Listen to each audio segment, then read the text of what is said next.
Good morning students. Hello, how are you? कैसे हैं आप? देख रहे हैं आप वीडियो देखते रहिए, ठीक है? इससे आपको क्लियर हो जाएगा सब। जितनी एंट्रीज मैंने आपको बताई हैं आज तक, जो कंसेप्ट मैं आपको बता चुका, उनका बिल्कुल आपको क्लियर हो जाएगा, कहीं कोई प्रॉब्लम नहीं आएगी। अगर उन वीडियो को यदि कोई क्लियर नहीं है तो टॉपिक वाइज आप वीडियो रिपीट करके भी देख सकते हैं और आराम से उसको समझ सकते हैं। कल मैंने आपको बताया था डूबत ऋण या बैड डेट्स, इसके नोट्स मैं आपको सेंड कर दूंगा। मैंने आपको बताया था कि बैड डेट्स का मतलब है कि कोई एक देनदार, कोई एक डेटर जो अपने आप को इंसॉल्वेंट डिक्लेयर कर दे, जो अपने आप को इंसॉल्वेंट डिक्लेयर कर देता है, वो दिवालिया घोषित कर देता है और पैसे देने की स्थिति में नहीं होता, वो अपने आप को इंसॉल्वेंट डिक्लेयर कर देता है और पैसे देने की स्थिति में नहीं होता और पैसा नहीं मिलता तो वो पैसा डूब जाता है और वो कहलाता है बैड डेट्स। क्या कहलाता है वो? बैड डेट्स कहलाता है। जैसे एक हम लेन देन लेते हैं, एक ट्रांजेक्शन लेते हैं जिससे क्लियर हो जाएगा। राम एक देनदार है,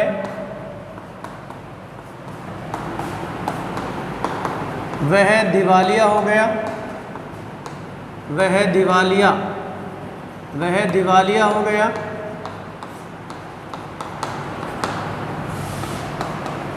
तथा उसकी निजी संपत्ति से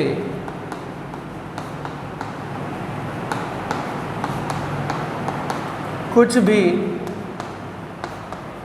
वसूल नहीं हो सका।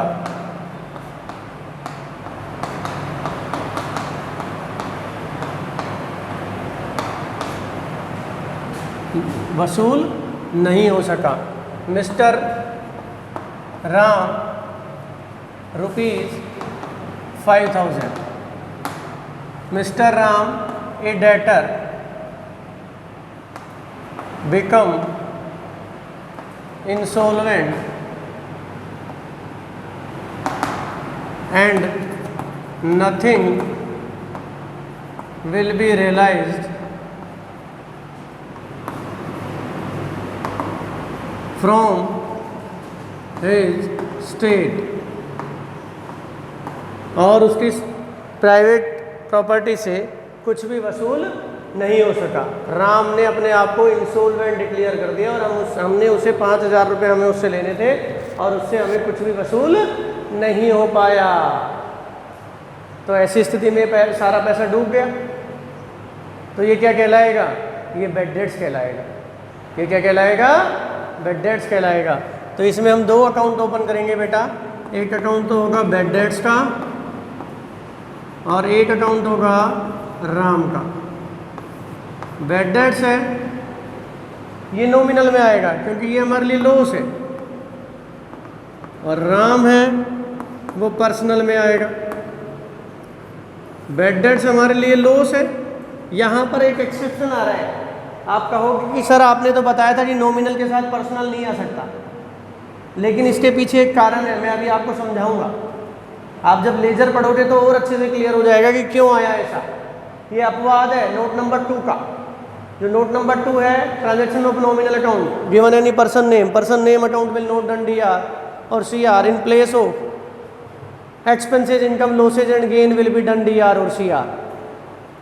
जब किसी अवास्तविक खाते के लेन देन में किसी व्यक्ति का नाम आ जाए तो उस व्यक्ति के नाम के खाते को DR या CR न करके खर्चे, हानि, आय या लाभ के खाते को DR CR करेंगे। तो यहाँ पर अपन बैड डेट्स के साथ पर्सन का नाम नहीं आना चाहिए, लेकिन ये अपवाद है। कैसे? देखिए, राम से 5,000 रुपये किस बात के मांगते थे मैं आपको बताऊं।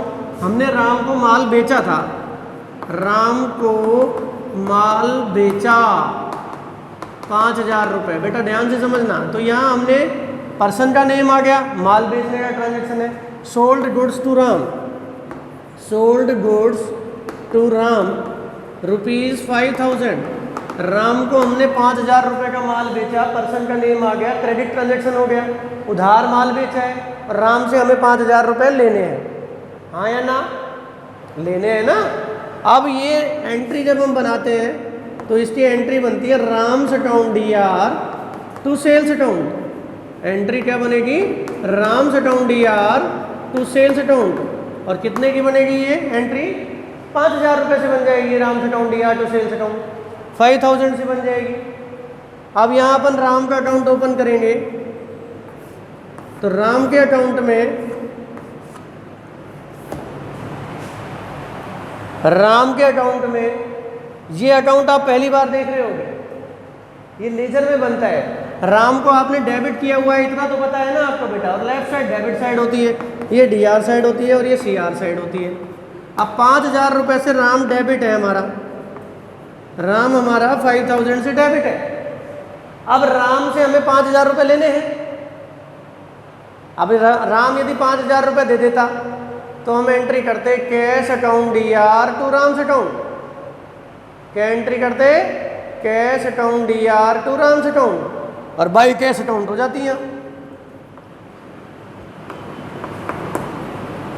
बाई कैश अकाउंट हो जाता, नहीं आ जाता 5,000 रुपये। लेकिन रिसीव ही नहीं हुए 5,000। अब यदि यहाँ 5,000 लिख देते तो राम का अकाउंट बंद हो जाता। अब राम का अकाउंट ओपन रह गया? रह गया नहीं रह गया? तो ये 5,000 रुपये क्या हो गए? ये डूब गए ये 5,000। तो ये बैड डेट्स के नाम से आएंगे यहाँ। ये 5,000 रुपये डूब गए तो यहाँ ये बैड डेट्स के नाम से आते हैं 5,000। इस तरह से राम का अकाउंट क्लोज होता है। और ये एक वो कारण है जिसकी वजह से हमें नॉमिनल के साथ पर्सनल लेना पड़ रहा है। ये आपकी उस नोट नंबर 2 का एक्सेप्शन है। नोट नंबर 2 का एक्सेप्शन है। नॉमिनल अकाउंट में पर्सन का नेम आ गया तो debit all expenses and losses, तो ये बैड डेट्स हमारा लॉस है, और लॉस है तो हमने इसलिए इसको DR किया। और राम आया पर्सनल में। पर्सनल का रूल है पाने वाले का DR और देने वाले को CR। तो राम देने वाला है तो राम को हमने CR कर दिया। यहाँ नॉमिनल का रूल था खर्चे में आने को DR, आए हुए लाभ को CR। तो यहाँ हमारे लिए बैड डेट्स खर्चा है इसलिए हमने DR किया। तो एंट्री बनी bad debts account DR to Ram's account. Bad debts account DR to Ram's account. और ये एंट्री हमारी कितने से बन जाएगी? 5,000 से, 5,000 से। Bad debts account DR to Ram's account ₹5,000। Clear है? Being bad debts written off, being bad debts written off, अर्थात ये 5,000 रुपये जो हमें राम से लेने थे वो मिले नहीं और डूब गया पैसा, और इसलिए एंट्री ये होगी। ये हमारे लिए लॉस है इसलिए हमने इसको DR किया। राम देने वाला है इसलिए हमने CR किया। इसलिए एंट्री बन जाएगी bad debts account DR to Ram's account. ये एंट्री बना लेंगे अपन। नेक्स्ट एंट्री, अब हम नेक्स्ट टॉपिक देखेंगे। नेक्स्ट टॉपिक हम देखेंगे कि जो ये हमने राम से 5,000 रुपये मांगते थे और वो पैसा डूब गया और हमें नहीं मिला, ये आपने नोट कर लिया होगा। इन फ्यूचर, भविष्य में यदि इसमें से कुछ पैसा मिल जाता है, यदि इन फ्यूचर इसमें से कुछ पैसा मिल जाता है तो वो बैड डेट्स रिकवर्ड कहलाती है। कैसे? वो डूबत ऋण वसूली कहलाती है। डूबत ऋण वसूली, कल भी मैंने आपको बताया था। बैड डेट्स रिकवर्ड अर्थात जिसे हमने डूबा हुआ मान लिया था वो यदि इन फ्यूचर हमें मिल जाता है तो वो बैड डेट्स रिकवर्ड कहलाता है। क्या कहलाएगा वो बैड डेट्स रिकवर्ड कहलाएगा। जिसे हमने बैड डेट्स मान लिया था वो यदि इन फ्यूचर हमें मिलता है तो वो बैड डेट्स रिकवर्ड कहलाएगा। कैसे? लेन देन है, राम से 1,000 रुपये प्राप्त किए जिन्हें पूर्व में डूबत ऋण मान लिया था, जिन्हें पूर्व में डूबत ऋण मान लिया था। ₹1000 received from Ram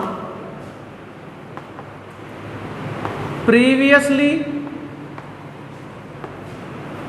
return off as bad dates.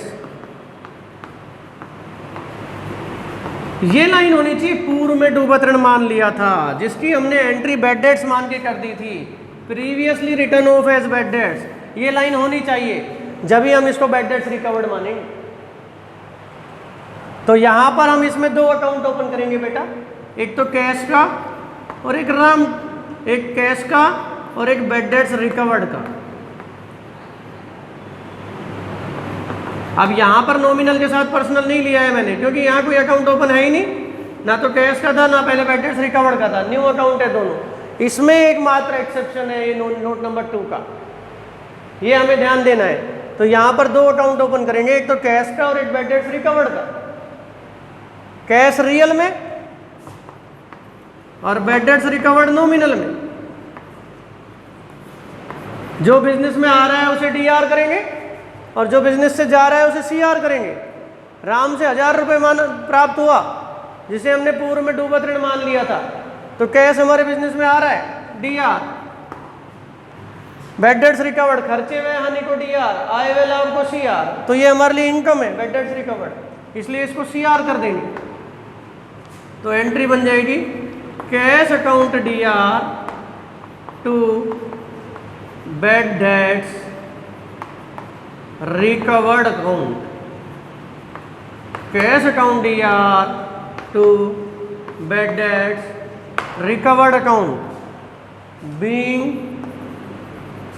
bad debts recovered, being bad debts recovered,